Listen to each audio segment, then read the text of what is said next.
जब जब समस्याको अनुभूत हुन्छ, जब जब समस्यामा हामी ठोकिन्छौं या मन ठोकिन्छ, त्यसको परिणाम पीडा, दुःख, दर्द हुन्छ। अब यो पीडा, यो दर्द जुन अनुभूत हुन्छ, कहिलेकाहीँ साह्रै असह्य भइदिन्छ। र असह्य पीडाको बेलामा मान्छेले नकारात्मक निर्णय गर्छ। कोही नशा, ड्रग्स, कोही आत्महत्या सोच्छन्, कोही अपराध गर्ने विचार गर्छन्। जुन बेला असह्य पीडा हुन्छ, अतः यो असह्य पीडा मलाई किन भइरहेको छ, यसको कारण पत्ता लगाउनु पर्छ भन्ने प्रसंग गइसकेको छ। यहाँनिर गौतम बुद्धको सूत्र, गौतम बुद्धको सूत्र बडो अर्थपूर्ण रहन आउँछ। बुद्ध यस सन्दर्भमा आफ्नो कुरा यसरी राख्छन्, सर्वे सत्ता अनिच्छाति यदा पञ्याय पश्यति अथ निबिन्दति दुःखे ये समग्गो विशुद्धिया। याद राख्नुस्, दुनियाँका सबै अस्तित्वमा आएका देखिएका कुराहरू, मनको होस् या परिवारको होस् या संसारको होस्, यो सबै अनित्य छन्। सर्वे सत्ता अनिच्छाति यदा पञ्याय पश्यति, जब त्यसलाई हामी देख्छौं, चाहे शब्दको ज्ञानबाट देख्छौं, चाहे चिन्तनको ज्ञानबाट, चाहे अनुभवको ज्ञानबाट या ध्यानको ज्ञानबाट, जब अनित्यलाई देख्छौं, यहीबाट दुःख समाप्त हुन्छ। जब अनित्यलाई देख्छौं अनि दुःख यसरी समाप्त हुन्छ। अतः दुःख समाप्त आत्यन्तिक रूपमा कन्सियस माइन्डको दुःख, सबकन्सियस माइन्डको दुःख, यो पुरै समाप्त भइसकेपछि अनि मुक्तिको द्वार खुल्छ, इनलाइटनमेन्टको द्वार खुल्छ। यही भावार्थ हो यस सूत्रको। अतः यो अनित्यलाई देख्नु, यहाँ हामीले प्रब्लम सूत्रमा पी आर र आज ओ को व्याख्या गर्दैछौं। ओ को मतलब यसरी सम्झनुस्, अब्जर्भेसन। ओ को माने अब्जर्भेसन, त्यो भनेको नियाल्नु, त्यो भनेको ठम्याउनु। जब मलाई पीडा हुन्छ, दर्द हुन्छ, समस्या हुन्छ, मैले के ठम्याउनु पर्छ, मैले के नियाल्नु पर्छ? पीडालाई नियाल्नु होइन, पीडाको परिवर्तनशीलतालाई नियाल्नु। फेरि पनि यसलाई बडो ध्यानपूर्वक सुन्नुस्। जब प्रब्लम हुन्छ, परिणाम पीडा हुन्छ, त्यो पीडालाई एकोरो भएर नियालेर बस्दा त्यो पीडा झन्झन गहिरो हुँदै जान्छ। तर त्यो पीडाको परिवर्तनशीलतालाई, किनकि संसारको सबै कुरा परिवर्तित हुने भएको कारणले गर्दा मेरो पीडा, चाहे घरको पीडा, परिवारको पीडा, समाजको पीडा, स्वास्थ्यको पीडा या संसारको पीडा हो, मलाई अहिले अनुभूत भइरहेको छ, त्यो पीडा परिवर्तनशील छ। अहिले छ, एकछिनमा हुँदैन, अहिले छ, एकछिनमा हुँदैन। यो कुरा नियाल्न सक्यौं भने, यो परिवर्तनशीलतालाई नियाल्न सक्यौं भने, यो परिवर्तनको लहरलाई थम्याउन सक्यौं भने दुःख छुमन्तर हुन्छ, दुःख छुमन्तर हुन्छ, पीडा छुमन्तर। यसलाई अलि प्रकारान्तरमा पनि बुझौँ। हाम्रो मस्तिष्कमा रिसाउने केमिकल पनि छ, हाम्रो मस्तिष्कमा प्रेम गर्ने केमिकल पनि छ, हाम्रो मस्तिष्कमा दुखी हुने पीडित हुने केमिकल पनि छ।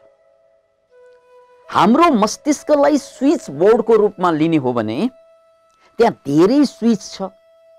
एउटा स्विच ट्याक्क थिच्दा रिस उठ्छ, उदाहरण। अर्को स्विचमा ट्याक्क हात लाउँदा प्रेम जाग्छ, आहा। एउटा स्विचमा ट्याक्क थिच्दा खुसी हुन्छ, एउटा स्विचमा ट्याक्क थिच्दा पीडा हुन्छ, दर्द हुन्छ। अतः यो मस्तिष्कमा जुन केमिकल न्यूरोट्रान्समिटर्सहरू हुन्छन्, ती केमिकलहरू जब एक्टिभेट हुन्छ अनि त्यो केमिकल अनुसार हाम्रो भावना बन्छ, त्यो केमिकल अनुसार हाम्रो भावना बन्छ र भावना अनुसार हाम्रो विचार बन्छ, विचार अनुसार कर्म बन्छ। या मतिर सा गतिर भवेत्, या मतिर सा गतिर भवेत् भनेको यही हो। अतः यहाँ यही मस्तिष्कभित्र अहिले एकदम रिसाउने केमिकल बन्छ, स्विच बोर्ड त्यो पनि छ। स्विच बोर्डमा एउटा स्विच त्यो छ, अर्को बडा आनन्दमाइट जस्ता हर्मोन्सहरू पनि छन्। Can you imagine it? अब हाम्रो कुन केमिकल सञ्चालित हुन्छ त्यो अनुसार हाम्रो चरित्र बन्छ, व्यवहार बन्छ। जस्तै प्रेमको केमिकल एक्टिभेट भयो, जस्तै अक्सिटोसिन एक्टिभेट भइदियो भने हामी बडा प्रेमपूर्वक हुन्छौँ। सेरोटोनिन एक्टिभेट भयो भने हामी बडा शान्त हुन्छौँ। मेलाटोनिन एक्टिभेट भयो भने झप्प झप्प निद्रा लाग्छ। ग्रेलिन एक्टिभेट भयो भने भोक लागेको लागै हुन्छ। यानी हाम्रो चरित्र भनेको भोक लाग्ने चरित्र, निद्रा लाग्ने चरित्र, रिस उठ्ने चरित्र, हाम्रो व्यवहार रंग रंगका थरी थरीका जुन व्यवहार छ, त्यो सबै व्यवहार केमिकल रिएक्सन हो। यो सबै व्यवहार केमिकल रिएक्सन हो र हाम्रो शरीरमा यी सबै केमिकलहरू छन्। अब यो बेला तपाईको कुन केमिकल चलिरहेको छ, त्यो केमिकल, त्यसलाई बायोकेमिकल भनिन्छ। त्यो बायोकेमिकल जुन केमिकल चलिरहेको छ, व्यवहार त्यही हुन्छ। आत्तिँदा डराउँदाखेरि एउटा केमिकल चल्दिन्छ, एड्रेनलिन। त्यो एड्रेनलिन हर्मोन एक्टिभेट हुनासाथ हामी डरको अनुभव गर्छौं। अतः हाम्रो व्यवहार भनेको हाम्रो केमिकल रिएक्सन हो भनेर बुझौं पहिला। अब यो केमिकल सबै छन्, त्यहाँ नेगेटिभ केमिकल पनि, पोजिटिभ केमिकल पनि, न्यूट्रल केमिकल पनि। अनि कुन बेला कुन केमिकल कसरी चल्छ यो प्रश्न गरौँ।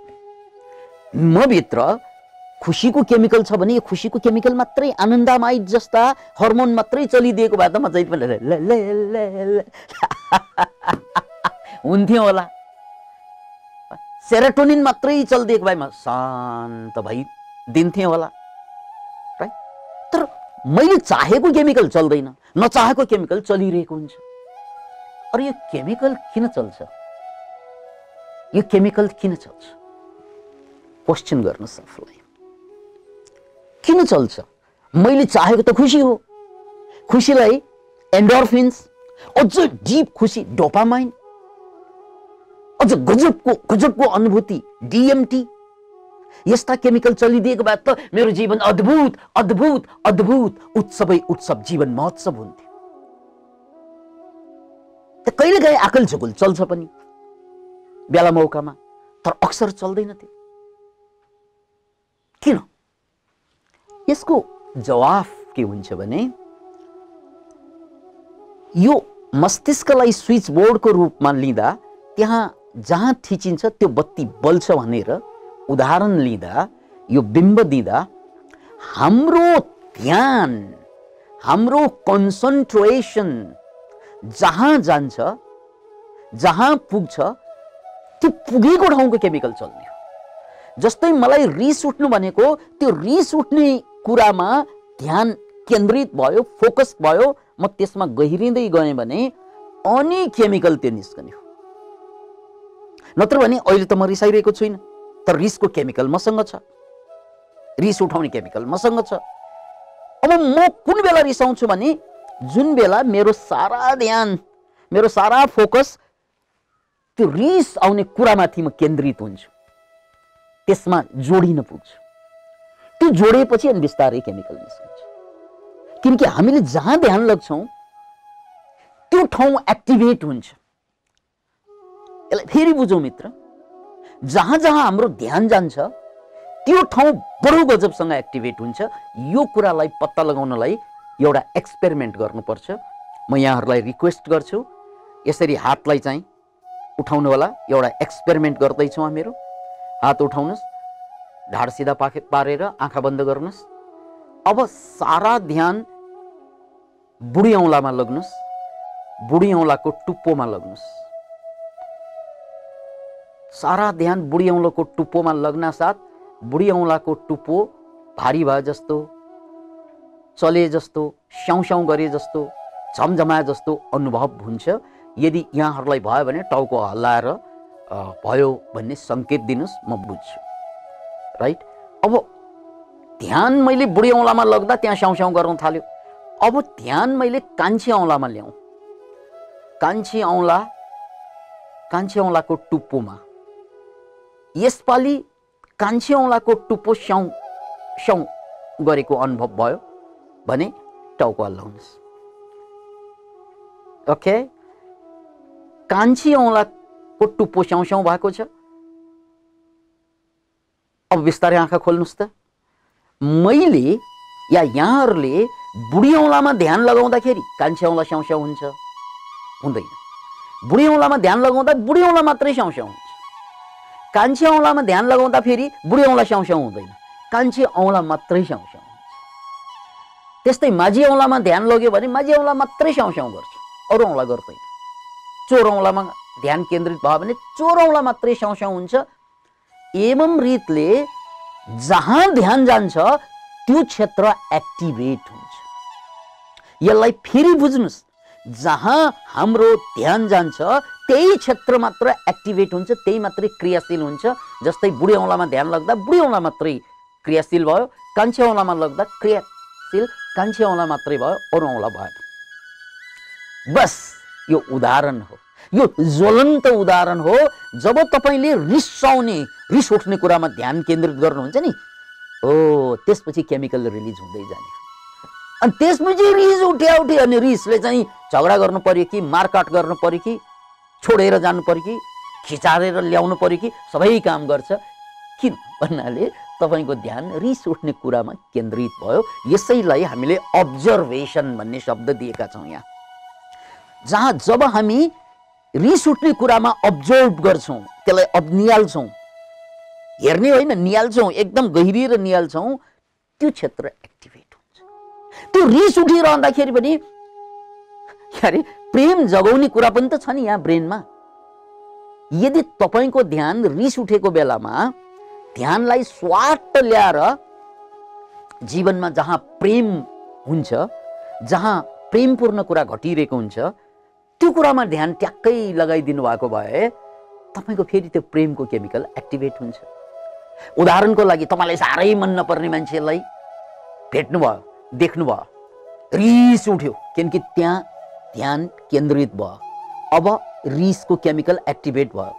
त्यत्तिकैमा तपाईँलाई बोध भयो, हत्तेरी त्यहाँ ध्यान केन्द्रित भयो भने त मेरो रिस चाहिँ चढ्दै जान्छ, बरु मलाई साह्रै मनपर्ने मान्छेमा ध्यान केन्द्रित गरौँ, एकदम मलाई जीवनमा सबभन्दा बढी आस्था, सबभन्दा बढी प्रेम जाग्ने मान्छेमा केन्द्रित गरौँ भनेर एक क्षण ध्यान त्यो शत्रु, त्यो मन नपरेको मान्छेबाट हटाएर साह्रै मनपर्ने मान्छेलाई कल्पना गर्नुहोस् या उसको तस्बिरै मात्र निहाल्नुहोस्। एकै क्षणमा फेरि प्रेमको केमिकल एक्टिभेट हुन्छ।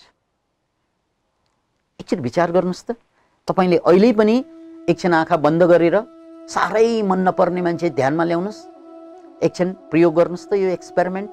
साह्रै मन नपर्ने मान्छे अथवा साह्रै मन नपर्ने खाना अथवा ठाउँ जे कुरा पनि होस्, मलाई साह्रै गर्न लाग्ने चिजमा ध्यान लगाउनुहोस्, मलाई अप्ठ्यारो फिलिङ हुन्छ। अब यसको विपरीत त्यही आँखा चिम्लेर मलाई साह्रै मनपर्ने सिन, साह्रै मनपर्ने मान्छे या साह्रै मनपर्ने कुरा, त्यसमा ध्यान लगाउनुहोस्, एकै क्षणमा मन शीतल भएर आउँछ। किनभने तपाईले जहाँ ध्यान लाग्नुभयो त्यहाँको केमिकल एक्टिभेट हुने हो। नेगेटिभ कुरामा लाग्नुभयो तपाईको नेगेटिभ केमिकल एक्टिभेट हुन्छ, पोजिटिभ कुरामा लाग्नुभयो पोजिटिभ केमिकल एक्टिभेट हुन्छ। त्यसकारण जीवन भनेको, हाम्रो जीवन भनेको कसरी चल्छ भने हाम्रो ध्यान जहाँ जहाँ जान्छ त्यही अनुसार हाम्रो जीवन पनि त्यही बगिदिन्छ। हाम्रो ध्यान जहाँ जहाँ जान्छ त्यही अनुसार जीवन बगिदिन्छ। यसैले अब्जर्भेसनको कुरा गर्दा आज हामी दुखी छौं, आज हामीलाई पीडा छ, आज हामीलाई तनाव छ भने यो तनाव भएको, यो पीडा भएको, यो दर्द भएको के हो त? अब आफै ठम्याउनुस् त, मलाई किन पीडा भइरहेछ भने मैले त्यहाँ ध्यान दिइरहेछु क्या। मैले अघि औँलामा, बुढी औँलामा ध्यान दिँदा त्यसौं सौं गर्यो, कान्छीमा दिँदा कान्छी गर्यो, कान्छीमा दिँदा बुढी गरेन, बुढीमा दिँदा कान्छी गरेन। त्यसकारण तपाईलाई पीडा किन भइरहेको छ भने तपाईको सारा ध्यान त्यहाँ गइरहेको छ। यु आर फोकसिङ, यस्तो चीजमा फोकस गरिरहनु भएको छ जुन चीज सल्भै हुँदैन। यस्तो कुरामा ध्यान गइरहेको छ जुन कुरा सल्भै हुँदैन, त्यो प्रब्लम, त्यस्तो प्रब्लममा ध्यान गयो भने अब सक्यो जीवन, पीडै पीडामा। त्यसकारण यहाँनिर ठ्याक्कै बुझ्नुस्, जब तपाईलाई पोल्छ, पीडा हुन्छ, दर्द हुन्छ, अरु केही गर्नु परेन, आजको सूत्र अब्जर्भेसन हो। त्यो पीडाबाट ध्यान हटाउनुस्, आनन्द आउने कुरामा ध्यान केन्द्रित गर्नुस्, सक्यो। ध्यानलाई चेन्ज गर्दैन, ध्यानलाई चेन्ज गर्नुस्। अब यो आनन्द आउने मलाई के हो भन्ने कुरा थाहा भएन भने कलम लिनुस्। एकदम पीडा भएको बेलामा तपाईलाई जीवनमा सबभन्दा आनन्द आउने के कुरा हो, 1 यो, 2 यो, 3 यो, 4 यो लेख्दै जानुस्। 4-5 वटा विषय त पाउनुहुन्छ। त्यसपछि त्यहाँ क्रमशः मलाई आनन्द आउने नम्बर 1, आहा त्यहाँ ध्यान केन्द्रित गर्यो, पीडा बिर्स्यो। नम्बर 2, आहा मलाई आनन्द आउने चीज यो, नम्बर 2 ध्यान केन्द्रित भयो, केमिकल निस्क्यो, पीडा बिर्स्यो। नम्बर 3 मलाई आनन्द आउने कुरा यो हो, ध्यान केन्द्रित गर्नुस्, पीडा बिर्सिन्छ। Can you imagine? यो ध्यान केन्द्रित गर्नुस् भनेको कल्पनाको रूपमा पनि केन्द्रित गर्न सकिन्छ, अथवा साँच्चै पनि तपाईलाई साह्रै गाह्रो भएको बेलामा, पीडा भएको बेलामा साह्रै मनपर्ने मान्छेलाई गएर भेट्नुस् त, पीडा जम्मै स्वाहा। साह्रै मनपर्ने गीत सुन्नुस् त, पीडा जम्मै स्वाहा। साह्रै मनपर्ने ठाउँमा जानुस् त, पीडा जम्मै स्वाहा। ओ द्याट इज अब्जर्भेसन। तपाईले अब्जर्भ निहाल्नु पर्यो या भेट्नु पर्यो या पुग्नु पर्यो त्यो ठाउँमा जुन ठाउँमा तपाईलाई शान्ति, आनन्द, प्रेम, चैन जस्ता पोजिटिभ केमिकल एक्टिभेट गराउने ठाउँहरू हुन्छन्, चीजहरू हुन्छन्। त्यसमा ध्यान केन्द्रित भयो भने अनि पीडाबाट यसरी बाहिर आउँछ। त्यसकारण पीडा भनेको के हो त भन्नाले योर एटेन्सन। तपाईले त्यहाँ एटेन्सन पे गरिरहनु भएको छ जसले तपाईलाई पीडा दिन्छ। Right or wrong? राइट हो भने टाउको हल्लाउनुस् त। तपाईलाई पीडा भएको ठाउँमा तपाईले फोकस गर्नुहुन्छ, त्यसलाई अब्जर्भ गरेर बस्नुहुन्छ। अब पीडा नहुने ठाउँमा अब्जर्भ गर्नुस्, पीडा नहुने ठाउँमा ध्यान केन्द्रित गर्नुस्, सक्यो कुरा। त्यसैले एउटा काम हामीले के गर्न सक्छौं भने, हे मेरो त जिन्दगी साह्रै दुःखै दुःख भयो भन्ने मित्रहरू, एउटा काम गर्नुस्। तपाईसँग कलम लिएर कपीमा के लेख्नुस् भने तपाईसँग के छ त्यो लेख्दै जानुस्। तपाईसँग के छ? सबभन्दा पहिला त तपाईसँग गजबको जिन्दगी छ। जुन बेला यो जिन्दगी समाप्त हुन्छ सबै समाप्त हुन्छ, राइट? तपाईसँग केही नभएको सही सलामत आँखा छ। आँखा नभएकाहरूको पीडा के हुन्छ? जिन्दगी भर ओहो आँखा भइदिएको भए म कस्तो सुखी हुन्थेँ भन्छन् उनीहरूले। त्यस्तै हात नभएकाहरूले हात भइदिएको भए कति सुखी हुन्थ्यो जिन्दगी। खुट्टा नभएकाहरूले खुट्टा भइदिएको भए, किडनी बिग्रेकाहरूले किडनी सप्रिएको भए, ओहो यो बिग्रिएपछि थाहा हुँदो रहेछ क्या आफूसँग के छ भन्ने कुरा। गुमेपछि थाहा हुँदो रहेछ क्या आफूसँग कति महत्त्वपूर्ण कुरा पनि थियो भन्ने कुरा। त्यसकारण तपाईसँग स्वास्थ्य छ, परिवार छ, छोरा होला, छोरी होला, जागिर होला, व्यवसाय होला, के छ त्यो सबै लेख्दै जानुहोस्। घर होला, हो, गजब गजबका चिज होला, इज्जत होला, सम्मान होला, त्यो सबै कुरा लेख्दै जानुहोस्। अब हामी दुखी किन भएको त भन्नाले हामीसँग के छैन त्यहाँ ध्यान गइरहेको हुन्छ क्या। मसँग यो छैन, यो भइदिएको भए, मसँग त्यो छैन, त्यो भइदिएको भए। अरे यार भएको हजारौं कुरा छन् तपाईसँग, तर अब्जर्भ कसलाई गरिरहनु भएको छ, नभएको कुरामा त्यो अब्जर्भेसन छ। That is the cause of your pain. याद राख्नुहोस्, तपाईँ हाम्रो मान्छेको पीडा जुन पेन हुन्छ नि, प्रब्लम, जसलाई तपाईँ प्रब्लम भन्नुहुन्छ, अनि त्यसबाट पेन सिर्जना भयो, पीडा सिर्जना भयो। यो पीडा के हो त भने नभएको कुरामा ध्यान केन्द्रित गर्नु, नभएको कुरामा फोकस हुनु, नभएको कुरालाई अब्जर्भ गरेर बस्नु।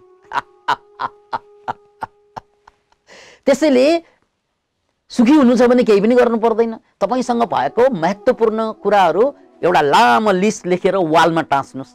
अझ वाल भन्दा पनि सिलिङमा टाँच्नुहोस्, एकदम सिलिङमा टाँच्नुहोस्। अनि सुत्ने बेलामा मसँग के छ, मसँग के छ, नम्बर 1 यो छ, नम्बर 2 यो छ, नम्बर मसँग त धेरै छ यार। अब सुत्न जान्छ आँखा चिम्लेर, ल एउटा चिज यो भइदिएन, यो भइदिएको भए, यो भएन, यो भएन, यो भएन, यो भएन। अनि त्यो भएपछि नेगेटिभ केमिकल एक्टिभेट भइदियो तपाईँको, राइट। त्यसैले सुत्नु अगाडि जसले चाहिँ मसँग के छैन भनेर चिन्तन गर्छन् उनीहरूले खराब सपना देख्छन्। एउटा त सुत्न गाह्रो हुन्छ, सुतिहाल्यो भने पनि खराब सपना देख्छन् र भोलि बिहान उठ्दा उनीहरूलाई फ्रेस हुँदैन। बिहान फ्रेस भएन भने दिउँसो उनले भने जस्तो काम गर्न सक्दैन, अनि फेरि सुत्न जाँदा त्यही खराब साइकल सुरु हुन्छ। त्यसकारण सुत्न अगाडि कम्तीमा सुत्न अगाडि मसँग के छ त्यसलाई पढ्ने, लेखेर टाँसेर, र बिहान पिलिक्क आँखा खुलिसकेपछि मसँग के छ टाक टाक टाक पढ्दै जाने। याहु म त गजबको रहेछ नि, अहिले मान्छेसम्म मसँग जिन्दगी छ, मसँग गजबका आँखा, एक जोडा आँखा छन्, मसँग सुँग्न सक्ने नाक छ, हात छ, खुट्टा छ, दिमाग छ, आशा छ। अरे यार मसँग धेरै छ। You should focus there. You should observe what you have rather than what you don't have. Thank you.